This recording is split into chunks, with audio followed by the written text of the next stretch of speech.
Cheers. Cheers. Joe Campbell, what the fire truck? You lost. We did. We did. In some ways, we did. Yes. I mean, that is perfect. God, I love it. You seem to say the right thing at all the right times. I absolutely, um, I love you, man. Thanks, man. It goes back to you as well. I we've talked about how I'm not a big fan of politics. All right. I learned a bit about politics by watching you go through this. Some of the stuff reinforced why I've always hated politics. Yep. But also, I learned that it doesn't have to be that way. It doesn't have to be that way. And I think, I say we lost in some ways, but in some ways we won. There's comments out there now saying, wow, this is what can happen when you try to run a positive campaign as opposed to the negative and the bashing type of campaign. And we got so much momentum just by talking about what's important and not trying to bash everybody else in the race, and just focus on listening to people and finding out what's important to Peachtree City. Yeah, we're going to be all over the place today, so I apologize, but I love that. I read an article in the Citizen. Yep. That at the end, just talking about, it was praise for you on how you ran the campaign, and how it was kind of like, it was almost like a Mighty Ducks type of story, even though we lose the first round. Yeah.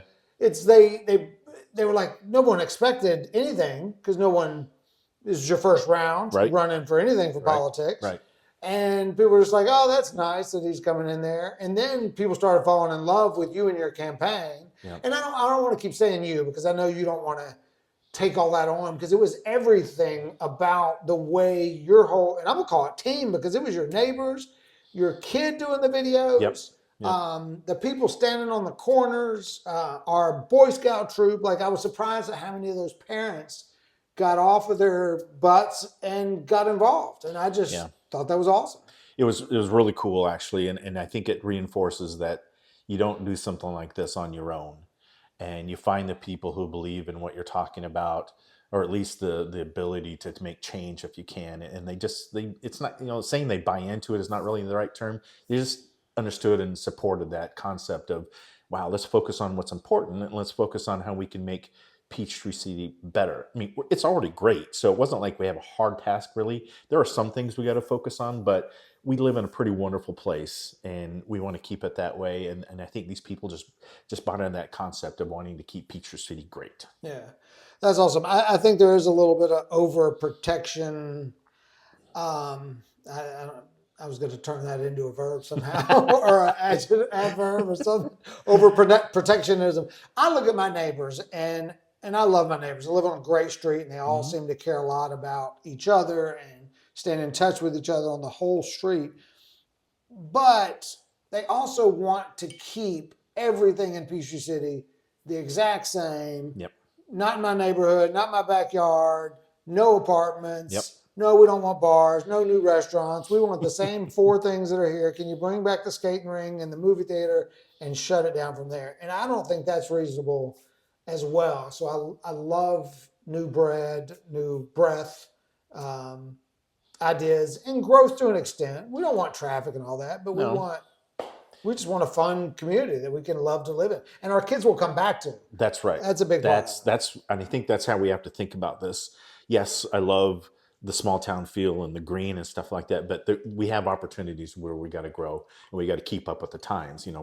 We all use smartphones now. We don't use rotary phones anymore. So it's an example how you can use a smartphone but still keep the way things are pretty much as they seem. But we've got to bring ourselves into the 22nd century, the 21st century, and we can do that without losing what's great and the charm of Peachtree City. Yeah, and I think the hard thing about politics is there's not the instant gratification is probably a bad word, but it's no, that's what people want. with the data centers and the apartment buildings. Like, we don't know what we don't know. Yep. And sometimes when it happens and you're like, man, this is bad over here, and we look back and go, well, that's a decision that we didn't have to make 10 years ago or 5 years ago when it happens. So the politics does matter, which is against anything I believe in. So it does matter, but it's hard to dive into it and to know the effects because we all want to. I believe in apartment complexes because not everybody can afford to buy a house. Not everybody wants to buy a house, and that doesn't mean they shouldn't be able to live in my neighborhood. That's right. Should we have 400,000? I don't know what that number is, Yeah. but the anti-apartment complexes, the anti-bars or restaurants. It's I don't know. If I heard. necessarily- I mostly heard about apartments and I'm high making the density bar housing. restaurant part up. I But just that came assume up. they don't want that. That came up actually in the previous election. There was a person who was running who thought we should have some more of those gathering places later in the evening for adults and stuff like that. And boy, there was some pushback against that. But in this campaign, there was a lot of talk about high density housing and apartments. And if you even suggest that you might entertain some version of that, you're vilified immediately. See, that drives me crazy about politics because that's a talking point that doesn't really matter. Yeah. It's such a small thing, but it's in their minds. The same with the traffic. And this is a good question. Does a city council person really affect a traffic pattern that's already in process by the DOT? Can you really affect that at all? Sort of, in as much as, and we talked about this last time about how you put a store like Trader Joe's in an already congested area, right? And what's that effect going to be on that traffic? DOT owns the road. They're going to handle, at least hopefully with input from the local community, the city council, on what it should look like maybe, or what we think can solve that. But the city council definitely has a lot of input about what goes in and around that traffic circle. It's what could make it even worse. It's Yeah. future things. Yes. But for people to go talk about the traffic, and I think when most people address it, they address the weird lanes and all that. Yeah. And that's a done deal. You're not stopping that. It's not. Train. They're in the middle of this project. I mean, Yeah. they'll be done next summer. But yeah, we're not going to stop it or change it at this point. They Right. want to finish it, study it, and then go from there. So 15 years from now, we need a good city councilman to go for the next traffic time. Perhaps. It's one of those things. So, and I talked about that, I think, in my campaign, was how, I wanted to do a broader traffic study, and the trolls online came back, we don't need a study. We already know what's the problem. That's where the ignorance comes in, because if you want the DOT to come in and help fix it, they're going to do a study. They just do, and that's just how it happens. So you have to do a study. So if we're going to do one, let's do a comprehensive citywide one. So if we can work on this, we can work on a bunch of other stuff too. Yeah, I'm sure they all affect each other. Yeah. Let's back up to just the election, or just the process. Answer this any way you want. I want to ask, would you do it again? And I don't want you to answer that as though you're having to say whether you're going to run for election again in 4 years, because there's no telling where your life takes you. But just as far as what you went through, we'll go into some of the details, but would you do it again? Is it worth it? Would you, if somebody else in the community was saying, was thinking about doing it and said, Joe, what do you think? Is that worth what you went through? What would you say to them? Well, you got to have thick skin, and you can't be surprised by what comes your way. I think going into this initially, being a little naive in the fact that we're a small town, everybody loves everybody in Peachtree City, like to think that. And so I went into this thinking it's going to be a pretty even-keeled campaign, and we'll talk about stuff, but it's not going to get out of control. And I was wrong in that aspect. It became volatile at times. Again, I had thick skin, so it wasn't affecting me a ton, but people around me, my wife, my kid, they hear comments from other people. Even kids were making comments, which is crazy. And the impact on the two of them would make me second guess if I would do it again. If I were single and doing this on my own, maybe. But even then, you're like, we put a lot of effort in it. It cost more than I thought it was going to cost, and luckily we had some good support financially. But if I were to do it again in this capacity right now, I would need 100% blessing from my wife and my child, to be honest with you. Well, your son will be. Is it every 4 years at city council, or 2 or 4? It's a 4-year term. I think in 2 years there's going to be 2 more seats now that are going to be up for election. So he still would only be 15. So that's still a big. Because I was going to say at 17 he's about out the door. No, he'd still be around. Yeah, so. Yeah. That is tough. So the parts that I hate about it the thing that I hate about politics is when somebody can't say anything about themselves. All they can say is the other person. And this is huge on the national stage. Yep. When the Democrats have no talking points other than what the Republicans are doing wrong, and vice versa, because the entire time the Democrats were in control, the Republicans did nothing but talk, and Trump's whole campaign was talking about what the Democrats are doing wrong. Yep. And he still blames them. Yep. And now the Democrats are blaming the Republicans for everything that's going on. And we talk about AI as the problem. Shit, politicians are a bigger problem than AI because I don't know who's telling the truth. I don't know what is good, what is bad. I don't know who's controlling the economy, who's not. But let's bring it back to the local, because we did see a little bit of that. Yeah, we did. We saw a little bit of people trying to just say what is wrong with that other person instead of talking about, I just don't get why you can't just tell me why I should vote for you and not why I shouldn't vote for the other person. Yeah, I think it's because you have a weak campaign, you have a weak platform. I came in with a little bit of benefit of being a nobody. Nobody really knew who I was. A couple of people did because I've done some stuff around the city, but in a broader spectrum of Peachtree City, not really them people knew who I was. And certainly my opponent and some of the others, they had a hard time trying to find dirt on me because I've never been arrested or never had any issues like that. And I've never ran for office before. This is the first time. So when it came down to it, that was the only avenue that they had, was to try to label me as something that I wasn't, because that way they could try to vilify me as whatever that is. And it sort of backfired on them, I think, and to the point where they did a simple people search. They didn't even do the good ones. They just did a simple one that had me registered in Florida, that had me working at a warehouse, and they knew, because I've said I live here, obviously, and I'm retired. And then they had a list of, this is his family members. None of it was accurate. And so, the warehouse that they said I was working at supposedly doesn't even exist in Georgia.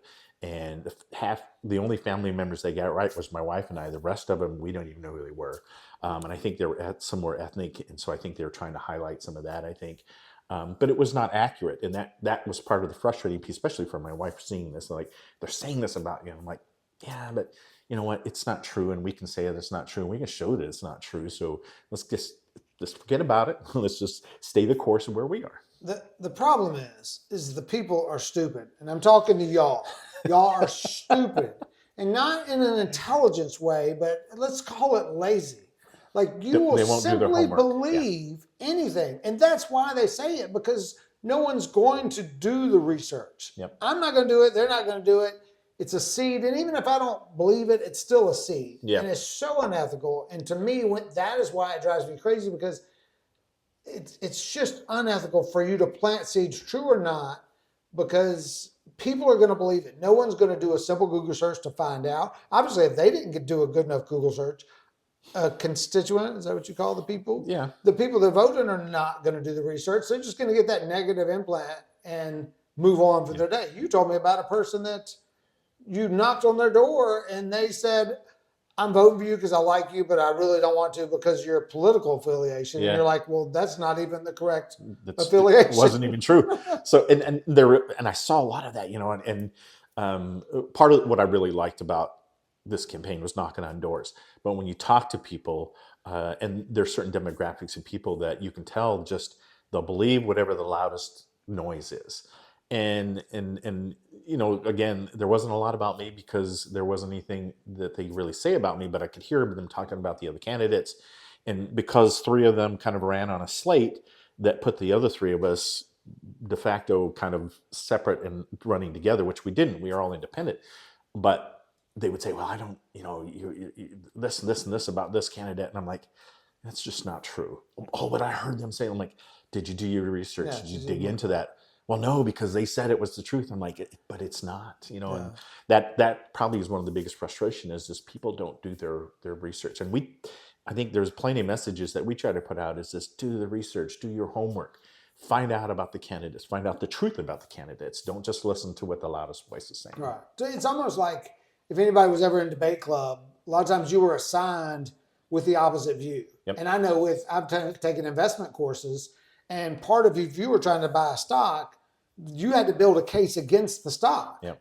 Like that was a part of your due diligence, and you have to research the opposite side and be able to present that. Otherwise, you're not really doing your research. You're only buying what you want to hear. Yeah. But if you all of a sudden start researching the opposite side, so that goes to the national, all the way down in politics, is trying to find, anybody that says anything about any party or politician, I say, tell me one good thing about them. Mm-hmm. Tell me one thing they've done good. And if they can't say anything, then again, I have no respect for their opinion if they can't tell me one good thing, because there's no way that they've not done something right. There's no way Trump hasn't done a few good things. There's no way Biden didn't do a few good things. Yeah, I agree with that. So you should be able to speak that. So in the same line, I don't even know if you can address this, but I don't know if it's a Citizen, whatever article or newspaper is local, I don't think anybody reads that crap anyway, except for the people that care too much. Yeah. So probably 11 people.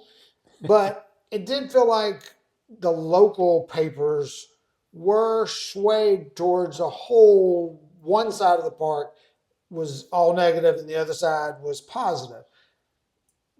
Can you address that locally and nationally? Do you think that media sources, not can be, because we know they can be, do you think they are biased and not controlled, because I think they just, maybe the type of person that is passionate enough to write or do that type of person is the type of person that votes along a political party.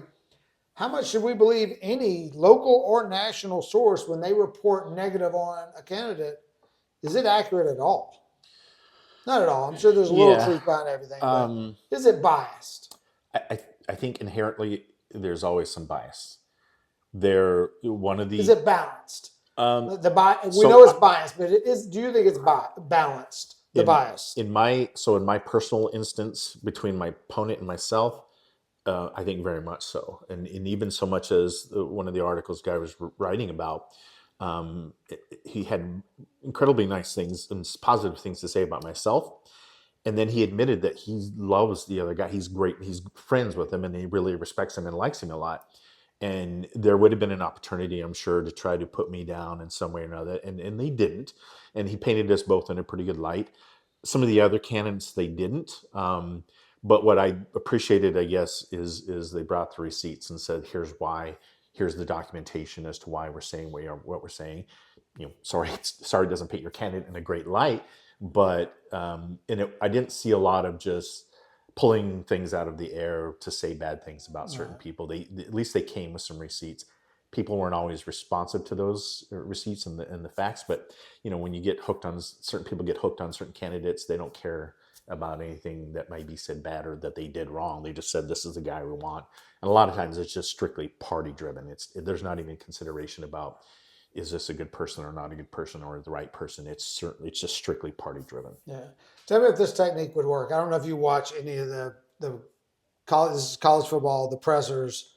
Like when Kirby Smart this week starts talking about Texas, he ain't got nothing negative to say about Texas. You listen to his press conference, he is building them up like he's trying to sell them as the best team in the world.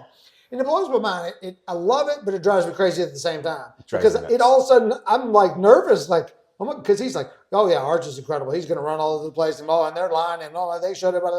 And it's just nonstop about how great. And every college team does that. Yeah. They talk about how great their opponent is. Obviously, they're not trying to give anybody building board material, but it also shows a little bit of respect. Like, hey, this person isn't evil. This team is not horrible. They've got these are good qualities. Find the good in them. I don't know where I was going with that, but I think it might be a good political strategy just to go, oh man, he's great. Yeah. I love him. He's a great family man. He did great on that. Did you see him do that? And he always is at Boy Scouts. He's like, but where we differ is I think the budget should be this. Yeah. And I'm like, okay, I'm listening to you now. I think from a political perspective, you don't want to sell your opponent to be better than yourself. So there's that fine line. So our approach was more about, we're not going to dig on the opponent. We're just going to tell you why I'm better and why we believe I'm better. And I think we did that. I think we showed that, hey, I've got experience. I have experience in some very specific things that has to do with what we're talking about. When they say about what Peachtree City people are concerned about, I have experience in some of those things. And then, there are certain areas where we might have skirted a little bit to say, hey, Google my opponent, just Google them. Right. And when you do, these are the top 3 things you're going to find out. And none of them were overly positive. So, we stopped short of just going, oh, and, behind the scenes, we would get fed stuff like, you need to say this and you need to say that. And he's done this, this, and this. And some of that was just like, you know what? There's a certain line I don't think we want to cross. And so we're going to just let that sit here.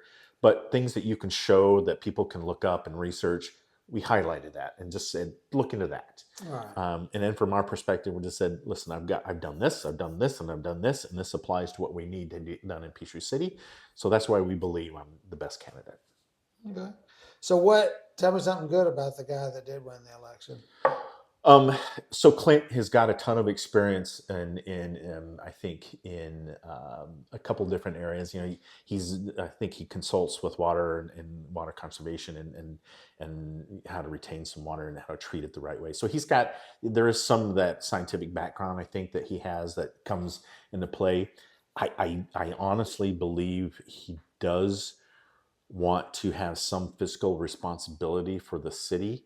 I think the politics unfortunately got in the way of that and his approach, certainly lately. But I mean, he's not a complete idiot. He's not a dummy, and he's got some good sense about him. I think he just got some bad advice from his other 2 partners, and fortunately, and when it was all said and done, I sent him a note, congratulations, great job, and I said, a little advice, you should have crushed me. And you didn't. And the feedback when I'm shaking hands with people out there, a lot of the feedback was, if he hadn't partnered up with so and so, we probably would have voted for him or at least considered it. And because you could tell that the guy who was running the show was giving them bad advice, and fortunately he listened to it. And I said, you won, be your own man. And I said, people will have more respect for you if you just be your own man. Because he does have the ability to do this job. But he's got to be his own guy. He can't be led around by a puppet master who does not have the best interests of the city in mind. That's awesome. I want to circle back to something. Let's talk about money. You talked about this was more expensive.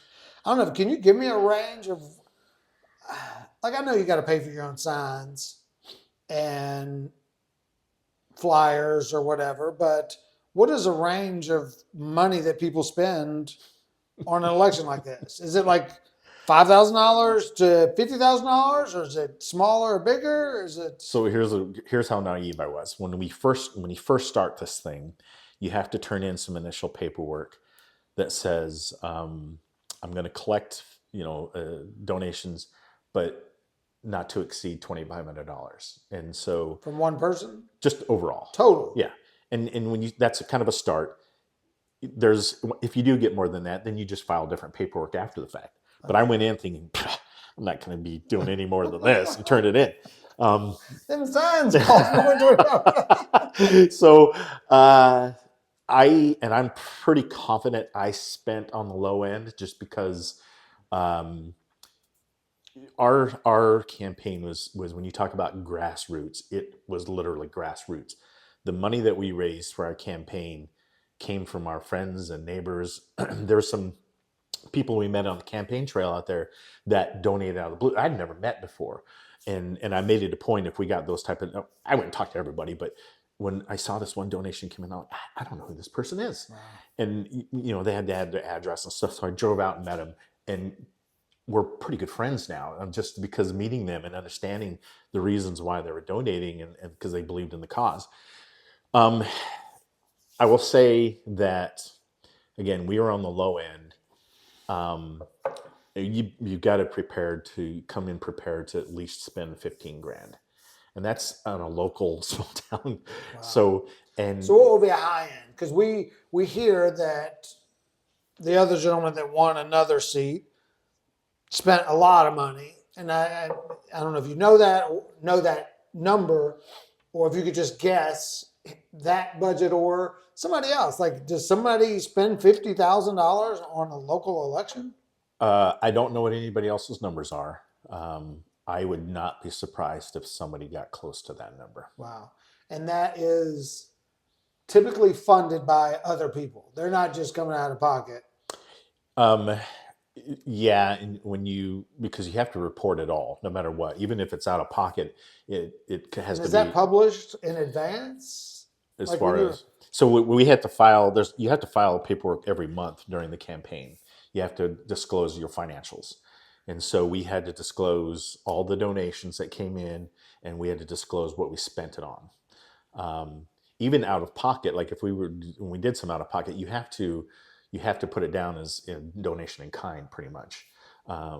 So yeah, it's all got to be reported, whether it comes out of my pocket or comes out of what our campaign donations were. It all has to be reported. um, Most luckily, the majority of what we spent came from our friends and neighbors who were very kind in their donations. so when you went to that assisted living place, and I know that you were giving all those old people in there $50 a piece, and you were busting them in to vote. Like, do you report that, or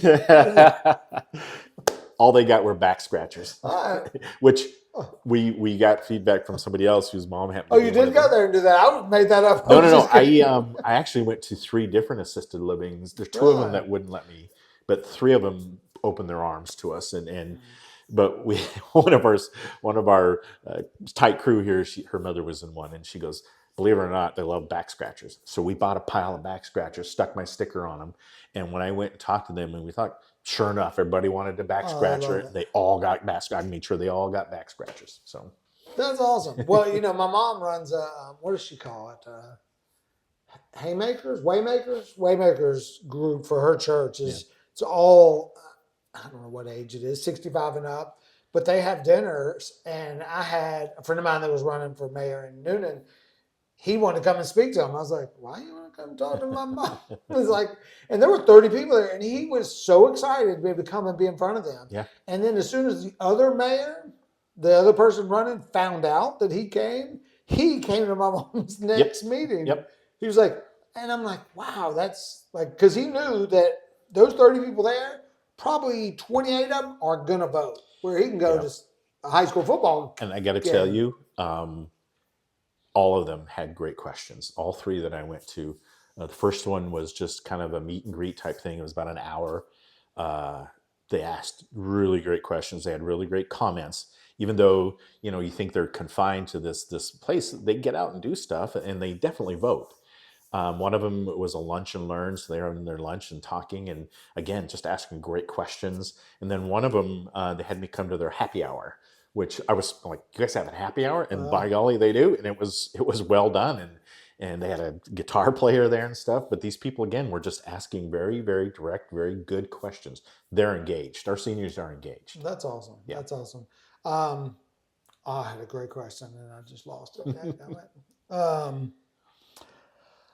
I was going to ask, I'm never going to be able to come back and I don't want to lose it. So, but I got to move on. Um, any, oh, I know what it was. Anybody besides myself trying to get out of speeding tickets? Anybody, No, anybody go, hey, I'm going to vote for you, but I'm going to need you to get this stop sign approved or that no. roundabout. I was thinking that was going to happen, but it really It didn't. doesn't. It really didn't. I mean, No. people were just so not really. So I'll put it this way: I was knocking on doors over near Battery Park, and this is one of the cool things too. You think you know what Peachtree City residents really are concerned about, and you kind of do. But as we got into each neighborhood has their own little passion project that they're. So I'm over there knocking on doors, and one of the guys says, what are your thoughts about them wanting to put bathrooms over here at Battery Way, and expanding the parking lot and doing all that stuff?" Well, I'm like, bathrooms sound great to me. I think everybody would want real bathrooms instead of a porta potty. And he's like, "No, you didn't do your homework." And I'm like, "Talk to me, tell me."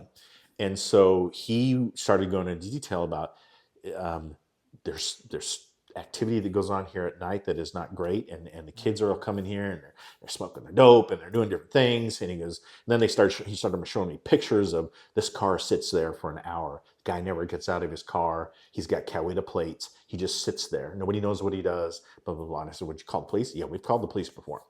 And then I started hearing these other stories about how people use that boat ramp that aren't even from Fayette County, and there's been some commotion with that, and that the golf carts speed by there all the time. You've got a playground there, and you've got the park benches, and it's just they're really concerned. I'm like, okay, now you're making sense. I get Yeah. that. Okay, yeah, you're right. You don't want to invite a ton more activity here because it's not great for your neighborhood. It's not good for your experience.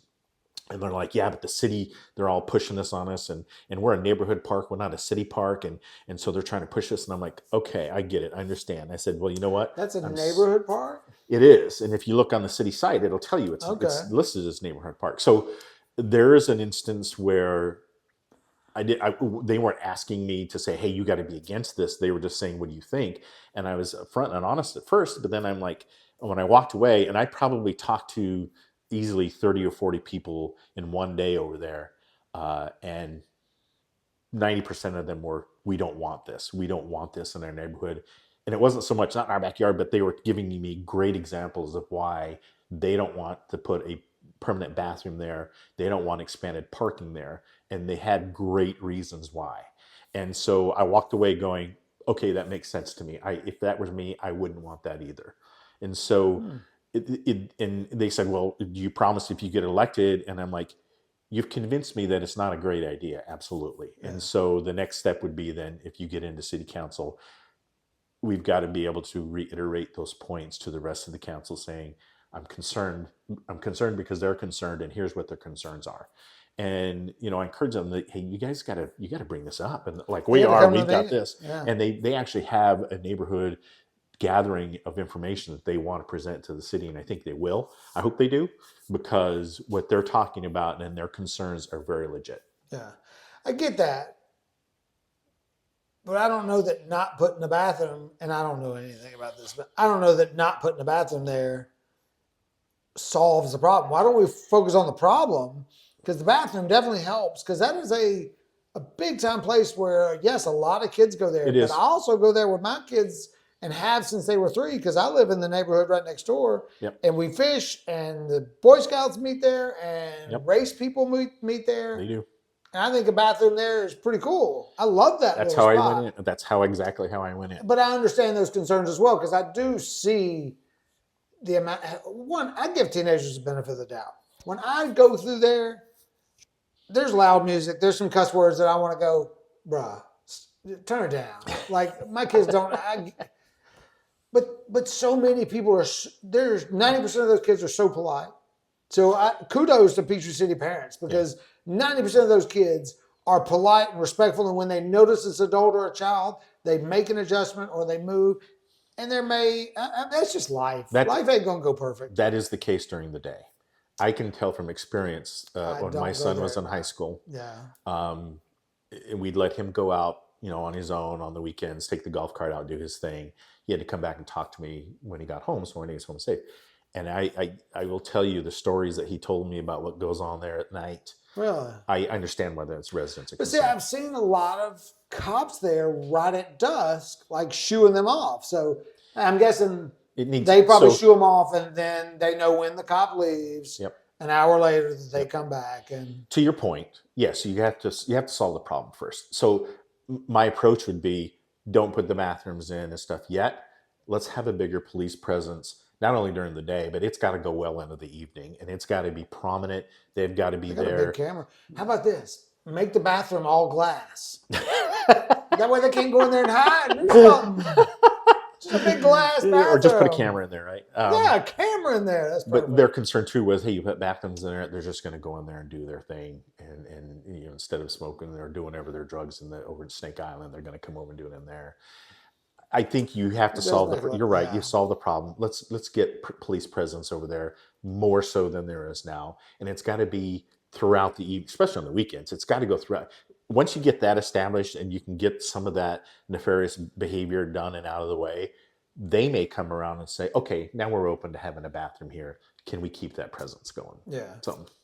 And I guess, and especially summertime, I know those kids are out there a lot more. Yes. In this time, I know a lot of people go out there and see the sunset. Yep. And then it fills up with kids. Sometimes there's loud music, sometimes there's not. But we're over there all the time. I go fishing over there. My wife and I and Grant, we go over there and just have a picnic, just because it's a great setting. Awesome. Kid's home. He's home. Hey. All right. Well, I need to wrap it up anyway. I don't know Okay. how long we've been. I tried to keep it under 30 minutes. I think we're over that because you are so easy to talk to. I appreciate that, man. And thank you for this. And if I can, thank you, Peachtree City. Last off-cycle election, it was just over 6,000 people who voted. I meant to bring that up. The numbers were great. This one was over 11,000. That's huge. Yeah, and the fact that we only came up 216 votes short, my wife tells me the win with this is that 4 months ago, nobody knew who Joe Campbell was.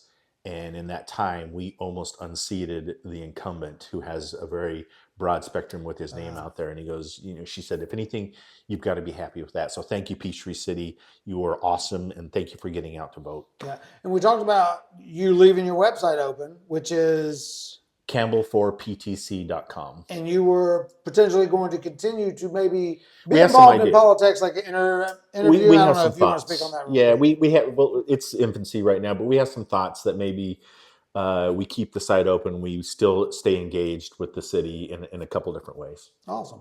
All right. So check out the site. We'll try to post it if it's up there. We appreciate you. Thank you. Cheers. Appreciate it. Cheers, my friend. All right.